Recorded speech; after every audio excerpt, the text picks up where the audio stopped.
Dollar. Dirt on money, no soul. Had to go and get it, ain't no time to kick it. Got a stack and flip for my foes. Dollar. Please tell me you can hear me. Don't turn your back and don't neglect me. Just let me know if you need me. Dollar. Let me watch out for my partners. Keep my money long, get my team strong. Let me run away from my problems. Yo, what's good, original crew, man? We're back. This was the requested one. Top 3 scariest places people got stuck.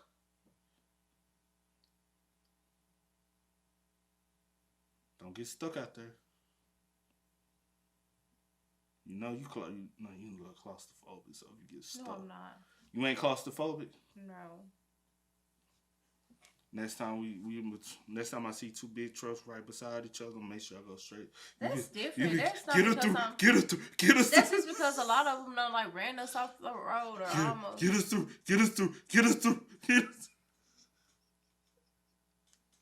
Mm-hmm. Hey man, with that being said, before we get into it, man, make sure you check out the links in the description box. Down below. You already know where to go. If you want the first support, all you gotta do is check out down below. Also, if you enjoy today's visuals, look at it with a thumbs up. Let's go. Get us through. All of y'all. But let's go. Let's check it out. Let's see what's about. You ready? I'm ready. All right. Today's top story takes a sudden, wild detour that you will not see coming. Honestly, I'm shocked it's taken me until now to cover this one. But before we get into today's stories, if you're a fan of the strange, dark, and mysterious delivered in story format, then you've come to the right channel because that's all we do, and we upload 3, 4, even 5 times every week. So if that's of interest to you, please point at the like button's shirt and tell them they have something on it. When they look down, flick them in the nose. Also, please subscribe. Got some on your shirt. Please stop. You got some on your shirt. Okay, yeah. No, for real. You got some right there on your shirt. Okay, that's fine. Because if I did, it's still there. If I did, you would get it off. No, it's literally still there. It's white. It's gonna show up on the camera. It's a lot of white on there. No, so you're gonna be looking up. Yeah, it's white right here. No, it's something white right there. Yeah. And you're gonna be looking janky. You're gonna be looking janky and dirty on camera. Yeah, that's fine. And you know that's one of your pet peeves. You got some lint right there on your get black it shirt. off. No, on my black shirt. Look down. Look down. I'm not. Stop! I gotta flick your head or something. Stop! But you do literally got some. No, I do not. Literally, my hands up. You got some on your shirt. No, I have a lot on my hands shirt. up. You got some on your shirt. But you know something? I know you. If I had some on my shirt, you would get it off. I don't have to look down. Because we in this. Because what? Because we in this situation. Come on, so we get through these. You literally have some white on your shirt. Yeah, this. You just knocked it off. I'm dead ass serious. This channel and turn on all notifications so you don't miss any of our weekly uploads. I know. All right, let's get into today's stories.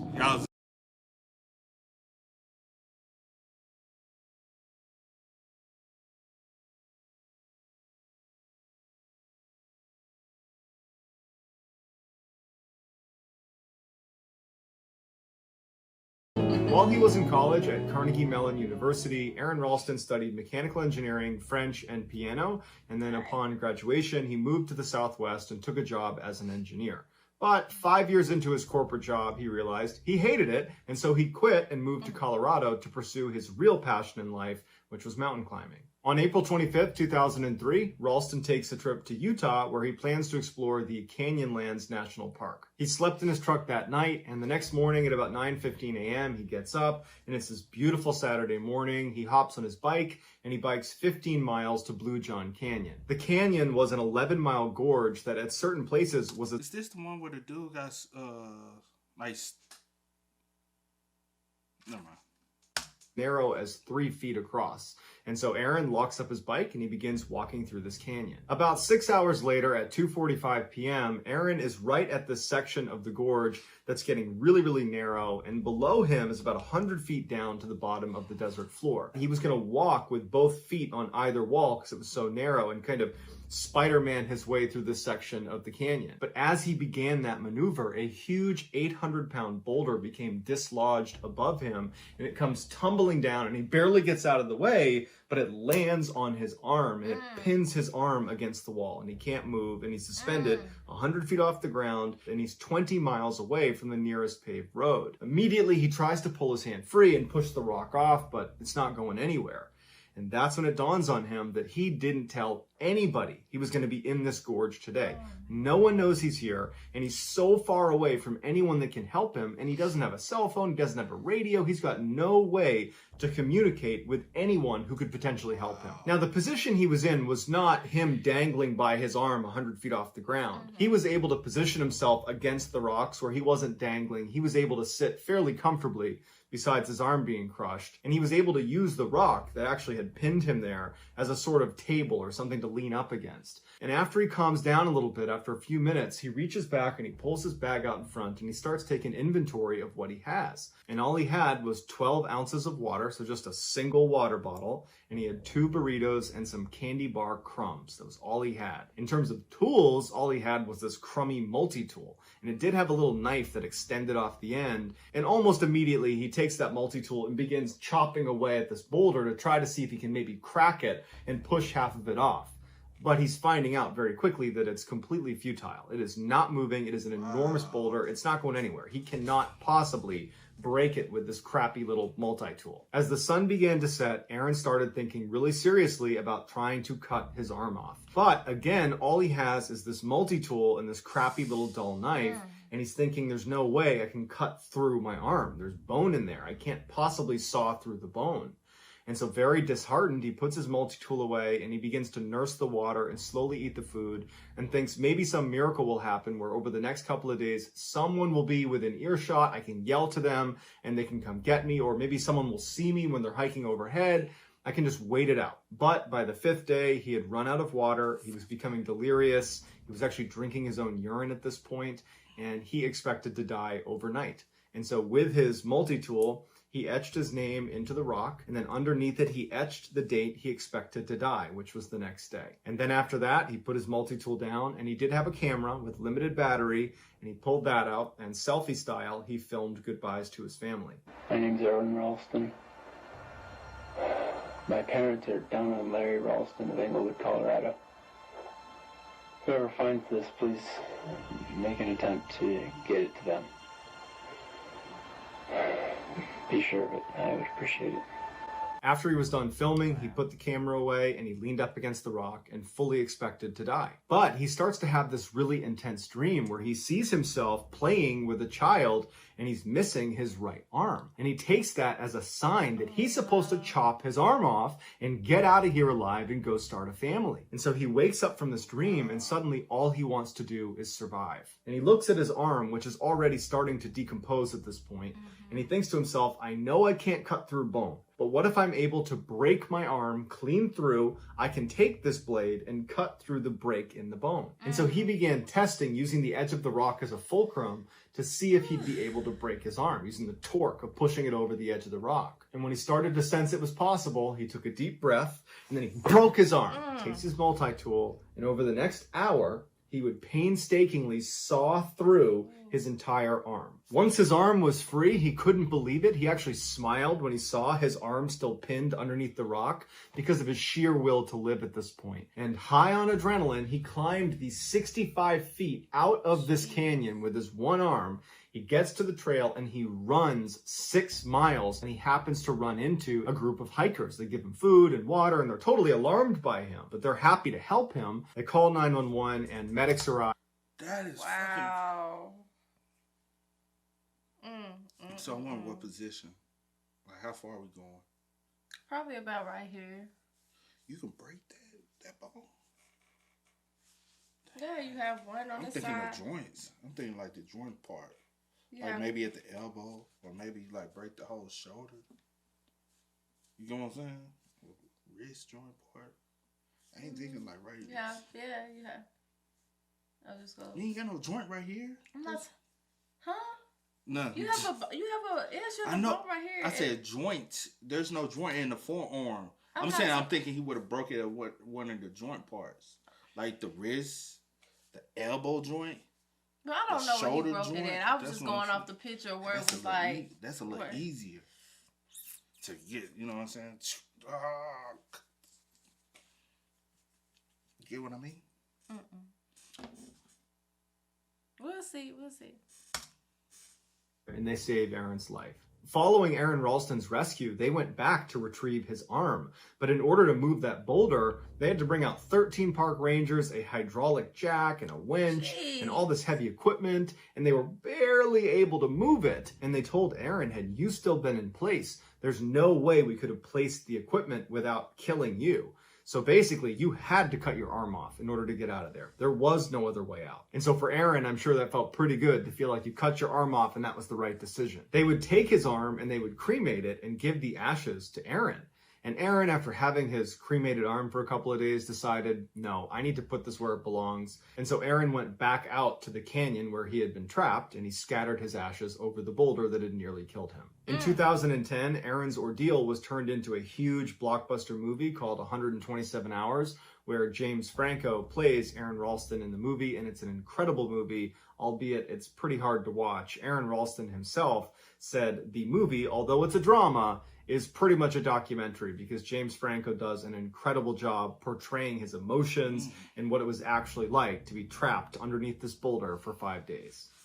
Jeez. That's crazy. 5 days, see? Jeez. 5 days. 5 whole days. Drinking nothing but The little 12 ounces you had in urine. the rest of your urine. Damn. And surviving off of 2 burritos.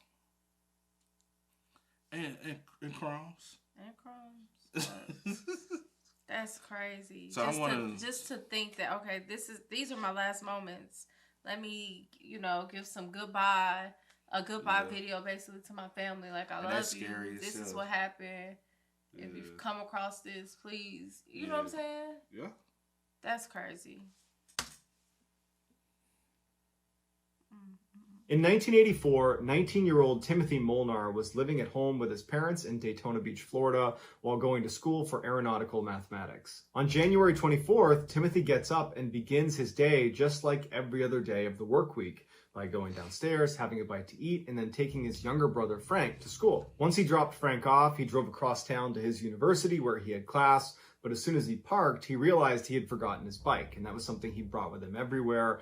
And so before class started, he went back home, he got his bike, put it in his car, turned around and headed out, and his mother would step outside and see him trailing away down the road, and that was the last time she, or anybody in their family for that matter, saw him alive. That night, when Tim didn't come home, his family called the police. The police asked them, is there any reason he would want to run away? Is he in trouble? Is there anything going on?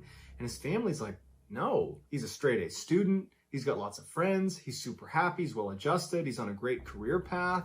There's nothing in his life to indicate that he would want to run away or that he's in trouble. I know he doesn't drink or do drugs. There's really nothing. So the police begin their investigation, and they start by looking at the family's credit card bills because they knew Tim had a credit card that was connected to the family account. And they found there had been a charge placed the same day he had gone missing in a gas station about 150 miles away. And so the police go out to this gas station and they find someone that had been there when Tim was there, and he was able to describe exactly what he looked like, what his car looked like. And the police ask him, was Tim alone? And the witness says, yeah, he was alone. He was acting totally normal. I saw him go into the store and then I saw him come back out again, and that was it. I don't know where he went after the gas station. So for the next couple of days, nothing really happened. There were no leads to operate on, and Tim wasn't getting in touch with them, so they just waited. Then on January 30th, so about a week after Tim has gone missing, Tim's family receives a letter from an auto impound company in Atlanta, Georgia. And the letter basically says, there is a car that's sitting in our lot that is registered to your house. You need to come out here and get it. And so the family goes to Atlanta, Georgia to inspect the car, and they walk up to it and there's nothing suspicious about it. There's no scratches on it.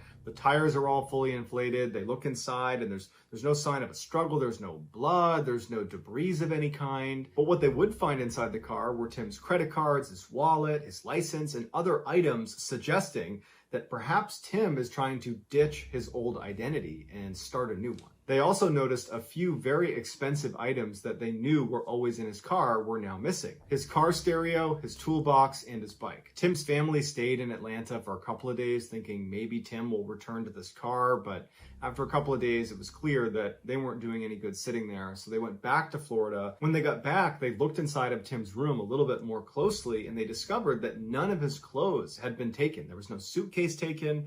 It was like he left with just the clothes on his back. They also checked his savings account, and he had taken all the money out but left $10 in there. And the family believed that by leaving that $10, what he was really saying is, I'm going to come back someday. But he didn't come back, and they never ever heard about him again. It was like he just vanished.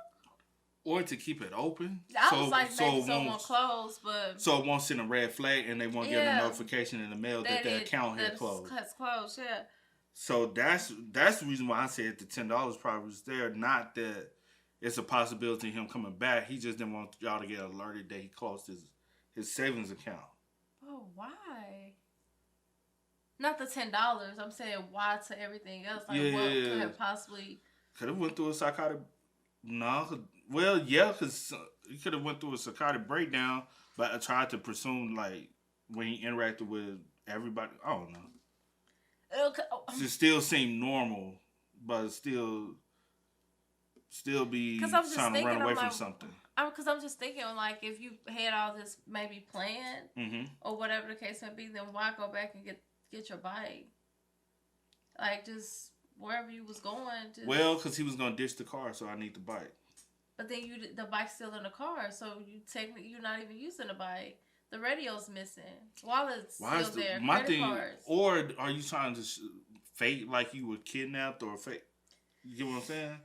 Because typically, if the radio's missing, or did you have to pawn the radio in? Because if it's a removable radio, then possibly you pawn it in for some extra cash. Maybe you need some extra cash to get to work. I mean, maybe you're I don't know. Joining a cult, possibly. You know. That 1984. Stuff happens. That happens. A lot of that. Yeah. Maybe we find out. I mean, hopefully. Finished. A decade after Tim went missing, the TV show Unsolved Mysteries aired a segment about Timothy and his disappearance in hopes that the viewers would be able to give them some information about the case. And sure enough, a man named Stephen Cull, who was living in Wisconsin, called into the show and said, without a doubt, I know where Timothy is. He told them this story about how 10 years earlier, he was walking around this forested area in Wisconsin when he came to a clearing in the middle of this forest, and he saw this lump in the middle of the ground. And he didn't know what it was. It was winter time, so he couldn't tell if it was wood or an animal. And he said 10 years ago? Yeah. So Timothy probably been dead 10 years. And you know, back then they didn't have DNA testing to be able to reach out to the family and be like, hey, we found. Let me take a drink, because I'm so like. You get what I mean? The ground. He didn't know what it was. It was winter time, so he couldn't tell if it was wood or an animal. And he walked up to it and he looked down and he realized it was this huge block of ice. And when he brushed the snow off the top, he couldn't believe what he was seeing. Inside of this huge block of ice is the dead body of a young man. Cull would immediately call the police, who would show up. They would get the body out of the ice, but there was no identifying information on him. And he was very badly decomposed at this point, and so they had no way to identify him.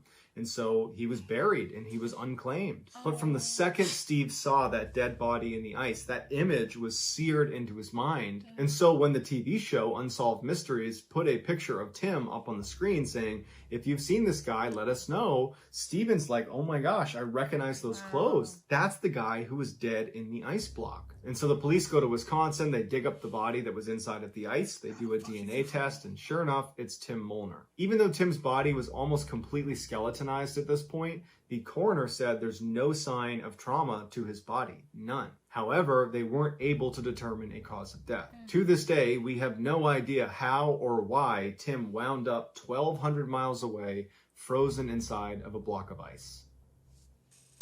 That still don't make no damn sense. How you no get sense. from Florida to Georgia, Florida to Atlanta makes sense. Yeah, but then from Atlanta to, come on now, to Wisconsin, or no form of transportation. No, you didn't have your bike, which that would have been crazy. Unless he's hitchhiking, Or hitchhiking. You could have rode your bike there. You could. I just said that. That's just. I mean, it's just. You could have got there. I mean, possibly. You would have came from what? But he didn't came through Tennessee, Kentucky, from Illinois. Then that's possible. Yeah. Or Indiana. Then not saying it's not possible, but he didn't have his bike. He didn't have his car. The only other thing is either hitchhiking. Hitchhike. You're not gonna walk.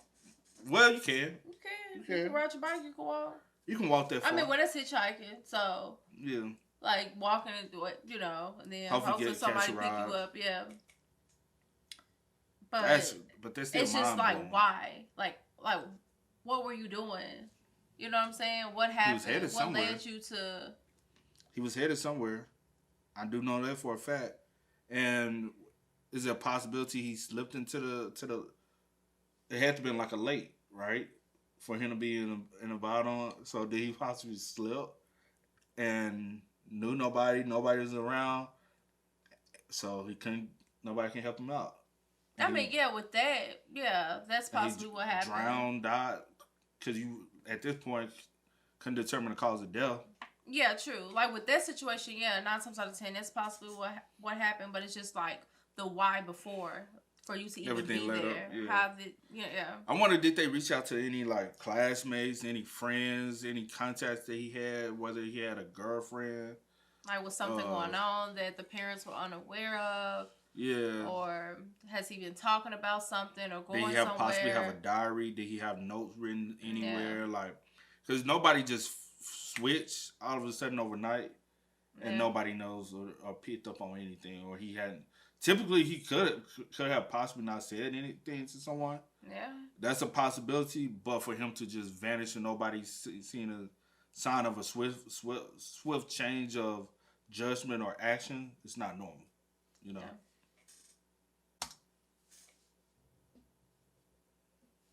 In 2009, 25-year-old Larry Mario Moncada graduated from college and moved back in with his parents in Iowa. He was excited about his future, and his parents were extremely proud of him. As soon as Larry moved back home, the first thing he did was go out and get a placeholder job at the No Frills supermarket, which was a local supermarket right in town. He figured, you know what, it's temporary, but I don't want to just sit around all day. I want to do that until I find my career. But even though the job was supposed to be temporary, he found that he kind of loved the job because he loved the people he worked with, and his coworkers would later say that they loved working with him too. But everything in Larry and his family's life would get turned completely upside down in November of 2009.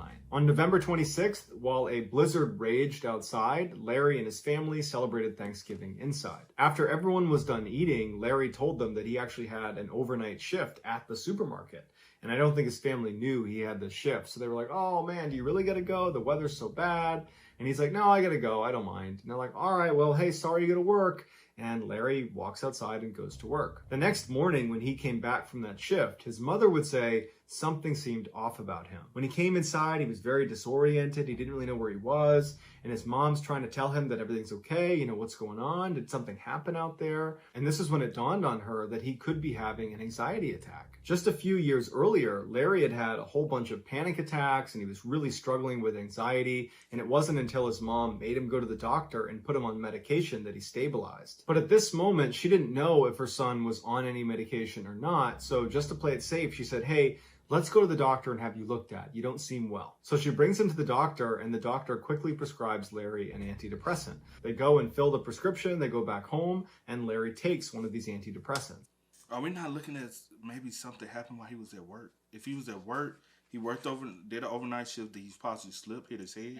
I was thinking that. No lie, I hate when doctors, hey, then they just whatever you want me to do. Especially since when she said that he was being confused, he was acting confused and stuff like that. And I really all we went to was he went through an episode previous before. Here's his medication. Because y'all just looking at the history. Well, it must instead of looking at, hey, is there anything that possibly happened between him, being home, leaving for work, something happened at work, coming back, anything. Double trace his steps. But the medication didn't seem to be doing anything because over the course of the day, Larry got progressively more and more stressed out and more confused seeming. And eventually he told his mom that he was hearing voices in his head that were telling him his heart is beating too quickly and he needs to eat sugar to slow down his heart. And his mom is looking at him thinking, what do I do about this? And so all she could think to do was just to stand next to him and kind of comfort him as he sits there eating sugar over the course of the day. Finally that night, he would fall asleep, and his mother prayed that over the course of the night that somehow this medication he had been prescribed would kick in and he would wake up and feel better, because so far it really seemed to only be getting exponentially worse. But the next morning when Larry got up, he was just as bad as the night before, except now he was having these vivid hallucinations. He said there were people in the house that were looking for him. And so he spent the day running around the house, hiding from people in the house that were not actually there. Then finally that night, Larry just kind of loses it and begins screaming at his parents and berating them before suddenly running out the front door without shoes, without a jacket, no wallet, no cell phone, no anything. And he just runs directly into the blizzard and disappears. His family was so caught off guard by this happening that it took them a minute to get out the front door after him, but it was snowing so hard they could barely see in front of their face, and they knew he was gone. So immediately they call the police, but the police have the same issue. They can't really go looking for him right now because the visibility was so bad. And so they told his family that we can't really start until tomorrow morning, so hopefully he turns up tonight. So the next day when the weather clears up a little bit, the police go out looking for Larry, and they're asking people in town if they've seen him, and no one's seen Larry. And unfortunately, because it had snowed so much the night before, any of Larry's tracks leading out of Larry's house were now covered over. And so after a couple of days of this, when there's just no sign of this guy, the police say to the family, look, there's not much we can do. We're just going to have to wait to see if he turns up. 10 years later, the No Frills supermarket where Larry used to work was out of business and it was about to get torn down. And some contractors were sent in to start ripping down the shelving and breaking down the inside of the building. And when they went into the back and began pulling away those huge freezers that keep your milk and your dairy products in, they start pulling those away from the wall. Larry's body comes tumbling out. It had been pinned in this tiny 18-inch wide space between the back of the freezer and the wall. It's believed on the night Larry ran out of his parents' house barefoot into a blizzard, he ran right up the road and went to the No Frills supermarket. Now, it was closed at the time, but he had access to the back door with the key code because he worked there.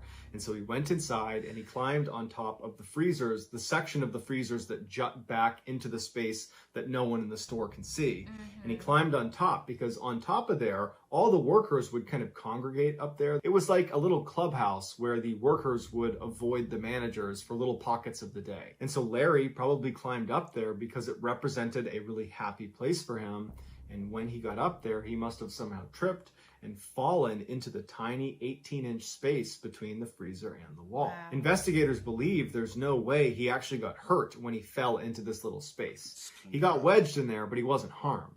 The problem was these huge fans that run constantly to keep the freezer cold were unbelievably loud and would have completely drowned out his cries for help. And so no one knows for sure how long this took, but eventually he would die because no one heard him. Looking back at old Facebook posts around the time that Larry would have been dead behind the freezer, there was a whole bunch of people that were commenting on Facebook that they didn't want to shop at the No Frills supermarket anymore.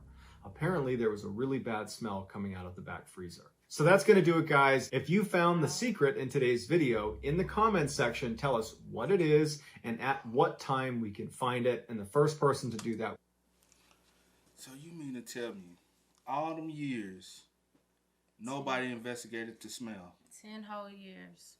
Nobody Wow. For 10 years, that was stanky as hell. Nah, I ain't gonna say that. That smell back home is right there at that grocery store. It's always, you get what I'm saying? See, like, I ain't trying to think. I don't think that's what that is. I don't know what that is. But yeah. That's sad. I'm also trying to figure out what possibly, like, did just something, like, because things happen. Things like happen, like especially like with your brain and stuff like that. Like things kind of just happen. But I'm like, what possibly? Something happened at work. Something had happened for him to just like come home the next day and just be like, because when he went to work, he was totally fine. Something happened at work. Even him running back to work, that could have been also triggering the fact that I had to go back to where it all started. You get what I'm saying? Because I also was thinking, I was like, well, I'm wondering, because at first I was like with the confusion, him coming home after work, I was like, is it lack of sleep or something like that? But then she was saying all the other stuff. But I do know, like, even like with people being like sleep deprived and stuff like that, they can like, kind of act, disorderly and stuff like that. So True. Possibly that, or possibly something happened at work where maybe he hit his, I don't know, but I feel like with that, like if something happened at work and someone's seen it, you're normally supposed to report it so that they can write up like a report, like an injury report or something like that. True. I don't know, what was this, 2009? 2009, found them 2019. But also he's working overnight. Yeah. So it's not necessarily how many people really be working night shift. And then obviously for him to run back into the store and use the punch code, aren't y'all supposed to register every time somebody used the code? The code should be able to register in the system. Last time this number was punched in, or last time this door was open, and then you can track to see who number opened it. You know what I'm saying? You could do it. Numbers. Even then, they was able to tell. But I guess you'll be able to tell who possibly if it's like a personalized, but if it's like the same. Time. But if it's like the same code, then but no, because he said the store wasn't open. So if the store wasn't open, then no one would have been there. Because I was like, well, maybe people was working and probably just in and out. But he said no one was working that particular night. So again, you could have still found out. Yeah, something. So that you would have been able to like, okay, this door was accessed at this time. Why? And could have did a thorough investigation of the building. It possibly was too late by then, but and then what about like then 2009 camera? Cameras, yeah, 2009. We had cameras in the schools and That's shit. That's what I said. What year? Yeah, 2009. Why we couldn't access maybe like I had cameras in my middle school before this. Maybe yes. Okay, I'm just saying. Get hung up. Yeah. I was just trying to remember. And shouldn't y'all be able to have a camera at the door entrance? The back door, the front, whatever. Yeah, something. But I guess nothing. Nah. Well, what about alarms and stuff? Exactly. Like Especially since it was a snowstorm, the alarm should have been triggered unless he punched the code in. Unless he came in and punched the code. I don't know. But if you're going through a psychotic breakdown like that, you're not even thinking about, all of that. So I'm just trying to think of like every.